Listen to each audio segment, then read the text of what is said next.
वालेकुम, welcome back again. आज हम आ चुके हैं जावास्क्रिप्ट की एक और लॉजिक बिल्डिंग की वीडियो के साथ। ये एक आज हम इंटरव्यू का क्वेश्चन ही सॉल्व करने वाले हैं। बेसिकली आज हम एक इमेज स्लाइडर बनाने वाले हैं माइनर सा, बट जो बिगिनर्स होते हैं, जाहिर सी बात है, उनके लिए एक अच्छा प्रोजेक्ट है अपनी लॉजिक बिल्डिंग को चेक करने के लिए। तो सिंपल सा मेरे पास बॉयलर प्लेट है जिसमें मैंने कुछ सारी प्रॉपर्टीज़, वीडियो लंबी हो जाती है इस तरह, सेट कर रखी हैं। जिसमें मेरे पास एक क्लास है इमेजेस के नाम से, जिसके अंदर जस्ट एक इमेज का सोर्स मैंने दिया हुआ, और इसमें इनलाइन प्रॉपर्टीज़ से मैंने उसमें सेट किया हुआ है हाइट, विड्थ वगैरह, और माइनर CSS की भी प्रॉपर्टीज़ हैं कुछ चीज़ों के लिए। और उसके बाद मेरे पास दो बटन्स हैं, इंक्रीमेंट के लिए और डिक्रीमेंट के लिए, और नेक्स्ट और प्रीवियस इमेज को रन करने के लिए। और कुछ इस तरह से दिखता है मेरा ये पेज, जिसमें ये अभी कोई फंक्शनैलिटी इसमें हमने ऐड नहीं की, तो ये कुछ भी परफॉर्म नहीं कर रहा। तो अब हम चलते हैं अपनी स्क्रिप्ट फाइल की तरफ। बस एक ही फाइल में ही मैंने करने की कोशिश किया ताकि वीडियो छोटी से छोटी हो और समझ आ सके। तो हमारे पास एक एरे है इमेजेस का, जिसमें मैंने अपनी सारी इमेजेस जो मेरे पास, आप साइड पे देख सकते हैं, ये सारी 1 2 AVIF के नाम से जो खड़ी सारी हैं। तो ये सारी इमेजेस मैंने इधर एरे के अंदर अपनी एक्सेस कर ली, और उसके बाद एक वेरिएबल है करंट इंडेक्स के नाम से, जिसको इनिशियल वैल्यू 0 सेट किया है। बेसिकली ये जो वेरिएबल है, ये हमारी इमेज का इंडेक्स है कि इस इंडेक्स पे ये इमेज पड़ी है। जो इनिशियली 0 सेट है, वो उसको हम अपडेट करेंगे बाद में अपनी हर एक अंदर इसके हवाले से, जैसे हम इंक्रीमेंट करेंगे उस हवाले से। और उसके बाद मैंने अपने बटन को, एक जो क्लास दी हुई है, पहले बटन को बिप बटन और दूसरे को BTN2, उनको भी एक्सेस किया हुआ है क्वेरी सिलेक्टर लगा के। और उसके बाद मैंने अपने इमेज टैग को भी अंदर एक्सेस किया हुआ है। अब चलते हैं हम अपनी मेन लॉजिक की तरफ, जिसमें हम अपना सारा फंक्शनैलिटी परफॉर्म करेंगे।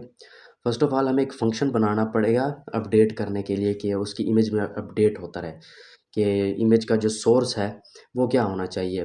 तो फर्स्ट ऑफ ऑल हम चलते हैं अपने इस फंक्शन की तरफ। एक अपडेट इमेज के नाम से एक फंक्शन बना लेते हैं, जिसमें हम क्या करेंगे, हमारा इमेज का जो सोर्स होगा वो किसके लोकल होगा, हमारी इमेजेस का जो एर है उसके अंदर मौजूद जो इंडेक्स होगा। समझ आई?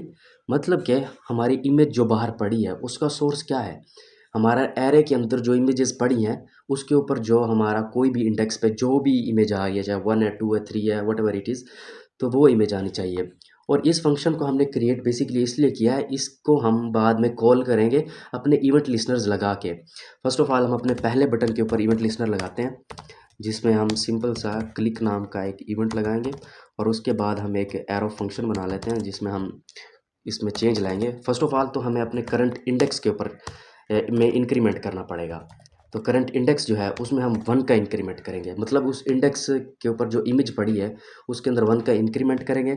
और उसको हमें मॉड्यूलो जो है उसको डिवाइड करना पड़ेगा इमेजेस एर के अंदर डॉट लेंथ, उसकी जो लेंथ है। ऐसा क्यों करना पड़ेगा? ऐसा इसलिए करना पड़ेगा कि हमारे पास जो एग्जिस्टिंग इमेजेस हैं उनका मॉडुलस लिया जाए, तो वो जो इमेज हम उसमें इंक्रीमेंट कर रहे हैं वो उसी की बाउंड्री के अंदर आनी चाहिए हर हाल में। इसलिए हमें इंक्रीमेंट करते वक्त ऐसा करना पड़ेगा। और फिर हम अपने इधर अपडेट इमेज के फंक्शन को कॉल कर लेंगे।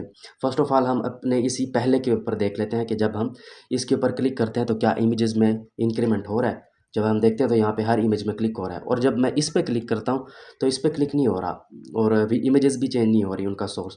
तो हम, जाहिर सी बात है, डिक्रीमेंट के लिए भी करना पड़ेगा। सेम ही चीज़ें हमें करनी पड़ेंगी, बट थोड़ी सी माइनर सी चेंजिंग होगी। इसको सिंपली मैं कॉपी कर लेता हूँ एंड देन इसको यहाँ पे पेस्ट कर देते हैं।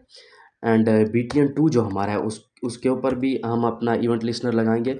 ये BTN2 जो हमारा है, और इसके करंट इंडेक्स में से हम एक माइनस करेंगे, और उसमें इंक्रीमेंट किस में करेंगे, हमारा इमेजेस एर डॉट लेंथ जो है उस पर चेक करेंगे। और सेम अगेन उसी वही काम करेंगे कि अब हम जो डिक्रीमेंट कर रहे हैं, क्या ये भी उसी बाउंड्री के अंदर आता है जो हमारी एरे के अंदर इमेजेस अंदर पड़ी हुई हैं हर एक इंडेक्स के ऊपर। एंड अगेन हम अपने इस अपडेट फंक्शन को कॉल कर लेंगे।